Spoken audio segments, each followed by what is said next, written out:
કેમ છો બધા?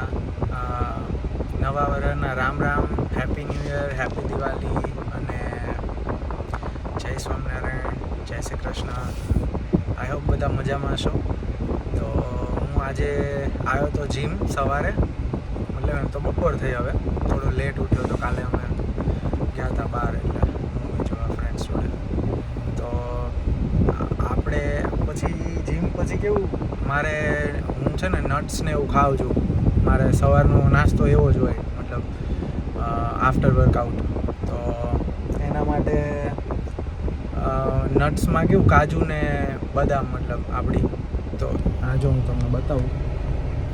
તો એ જનરલી અહીંયા કેવું કોલ્સ ને વુલીઝમાંથી બધા લે એમ, એટલે હું એ જ પ્રિફર કરું. તો મેં આજે ગયો તો આપણે વર્કઆઉટ પછી એ જ શોપિંગ સેન્ટરમાં છે આપણે કોલ્સ, એમાં ગયો. ભાઈ લીધું 2 પેકેટ 400 ગ્રામ્સના કેશ્યુઝના, બરાબર, અને એક 750 છે આઈ ગેસ એ આલમંડ્સનું, બરાબર. તો થયું શું, મેં પ્રાઇસ વાંચી હતી $9. કેટલી? $9 ઈચ, મતલબ આના કેશ્યુઝના. જ્યારે મેં પે કર્યું ને, એટલે અહીંયા કેવું સેલ્ફ પે હોય, તો પે કર્યું એટલે બિલ બનીને આવ્યું ત્યારે ખબર પડી કે $10 ઈચ થયા. મતલબ મારા $2 મારા એક્સ્ટ્રા ગયા. તો મને હું શ્યોર હતો, તો હું પાછો ગયો, મેં ફોટો પાડ્યો અને પછી ફ્રન્ટમાં આવ્યો ને કસ્ટમર સર્વિસવાળાને કીધું. તો એણે જોયું અને પછી એણે મને પહેલાં એ 2 પાછી કરી લીધી, એટલે રિફંડ આપી દીધું. અને પછી એણે મને નવું બિલ બનાવી દીધું ને એમાં $9 ઈચ કરી દીધા. એટલે આ રીતે તમને અહીંયા ખબર ન હોય ને, તો અહીંયા આવું હોય છે અહીંયા. લાઈક વુલીઝ અને કોલ્સ, આ 2 મોટા મતલબ અહીંયાના પેલા કહેવાય કે આપણે ગ્રોસરી મોટે ભાગે ત્યાંથી લઈએ એમ. સ્પેશિયલી હું શ્યોર નથી વુલીઝનું, પણ ત્યાં એવું જ હોય છે. પણ કોલ્સમાં તો હું શ્યોર છું. મારો એક ફ્રેન્ડ છે, એ ભાઈ અહીંયા ઘણા ટાઈમથી છે. એ ભાઈ કોલ્સમાં કામ કરે છે. એણે મને એકવાર કીધું હતું ને, મેં એકવાર એના પહેલાંય મારે 1-2 વાર એવું થયું છે કે લાઈક અહીંયા કેવું ઓફરો ચાલતી જ હોય એમ. એટલે લેબલ આ લોકો મતલબ ચેન્જ કરે દિવસે. લાઈક ફોર એક્ઝામ્પલ વેન્સડે નવી પ્રાઇઝ આવી, તો એમાં એણે ઓફ હોય, કંઈક બીજી સર્ટન આઇટમ્સ ઓફ હતી, એ ચેન્જ કરીને બીજી કરી. પણ હજી કરી ના હોય અને તમે લેવા ગયા અને એ તમારા નસીબ અને તમે લીધું, મતલબ તમે વાંચીને લીધું, ત્યારે ટેગ જે હોય ને એ તમારી પ્રાઇસ ગણવાની.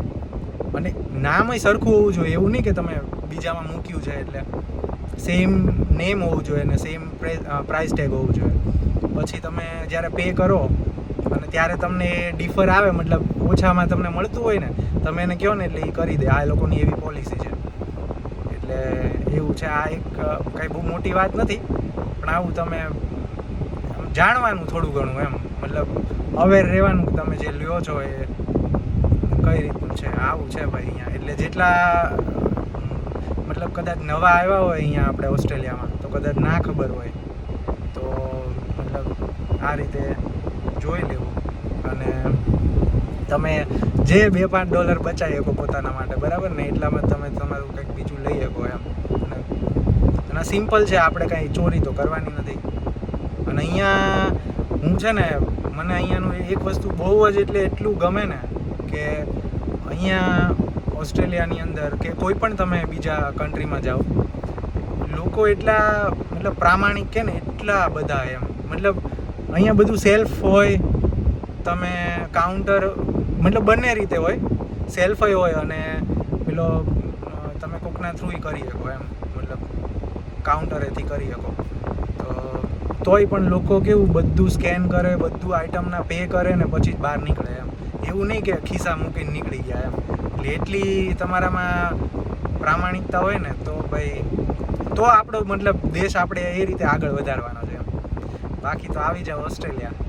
બાકી નવા વર્ષના રામ રામ, જય સ્વામિનારાયણ, જય શ્રી કૃષ્ણ બધાયને, અને happy Diwali, happy new year.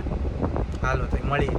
જો તમને બતાવું, આ જો 3 બિલ છે મારી પાસે. હતું એક જ બિલ, આ પહેલાં મેં કાઢ્યું, મેં સેલ્ફ જ કર્યું હતું. બાકી 2 કેશ્યુ લાવ્યો છું. એક આ આલ્મંડનું છે અને એક આ પ્રોટીન બાર એમ જ લીધી છે. આવું છે ભાઈ, બરાબર. અને થોડુંક મારા શકલ ઉપર ના જતા, હું આ વર્કઆઉટ કરીને આવ્યો એટલે હજી મોઢું બોઢું ધોયું નહીં, નાહ્યો નથી હજી. ઘરે જઈને નાશું, ભાઈ જોબ છે આજે. હાલો તે મળીએ, બાય. તો ગાઈસ, મને પછી રિયલાઇઝ થયું કે બ્લૂટૂથ કનેક્ટ થઈ ગયું હતું. એટલે આમાં કેવું બ્લૂટૂથ ઓન હોય, હું ગાડીમાં બેઠું એટલે, અને એસી ઓન કરી હતી મેં, કેમ કે ગરમી છે બહાર, તડકો છે. મેં કીધું એક વિડીયો બનાવું તો એસી ઓન એટલે તો બ્લૂટૂથના લીધે કેવું તમને અવાજ કદાચ થોડોક ઓછો આવશે, સંભળાશે તોય, એટલે થોડું એડજસ્ટ કરવું પડશે મારે વાલા. બાકી તો કંઈક હોય તો કહેજો, નવીનમાં કમેન્ટ કરજો, શેર કરજો, લાઈક કરજો. તમારે એવું કંઈક અહીંયાનું કંઈક નવું જાણવું હોય તો મને આઈડિયા આપજો, કેમ કે આપણે કંઈ એવા બહુ મોટા ઓફિશિયલ વ્લોગર નથી, પણ ટ્રાય કરીશું હવે આપણે કે કન્ટેન્ટ નાખીએ એમ. અને મારે તમે નામ જોયું જ હશે, અનફિલ્ટર્ડ, કે આપણી પાસે ટાઈમ નથી એમ કે એડિટિંગ કરીએ અને પછી નાખીએ ને એવો બધો. એટલે જે હશે ને હું બેઠો વિડીયો આવી જશે. બાકી તો જણાવજો કે તમારે કાંઈ જાણવું હોય ઓસ્ટ્રેલિયા વિશે, કે પછી અહીંયાનું કંઈક મને જેટલી ઇન્ફો હશે કે મારા લાયક જેટલું હું જેટલું કરી શકું એટલું હું કરીશ. બાકી તો પછી જય સ્વામિનારાયણ, જય શ્રી કૃષ્ણ. હાલો તઈ.